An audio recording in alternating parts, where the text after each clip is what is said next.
প্রিয় দেশবাসী, আসসালামু আলাইকুম।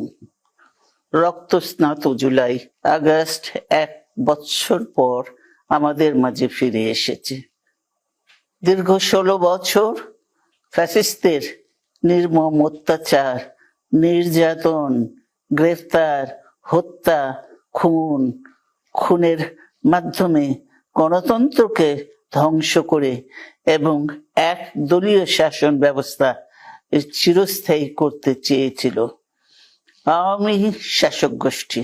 ছাত্র জনতার সম্মিলিত অভ্যুত্থানের মধ্যে দিয়ে ফ্যাসিবাদদের পতন ঘটেছে, সুযোগ সৃষ্টি হয়েছে নতুন করে বাংলাদেশকে গড়বার।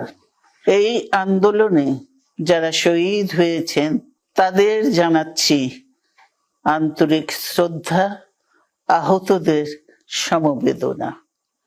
তাদের এই আত্মত্যাগ জাতি চিরকাল মনে রাখবে। গুম, খুন, বিচার বহির্ভূত হত্যার শিকার যারা হয়েছেন তাদের তালিকা প্রস্তুত করতে হবে। দ্রুত বিচারের ব্যবস্থা ও রাষ্ট্রীয় স্বীকৃতি নিশ্চিত করতে হবে।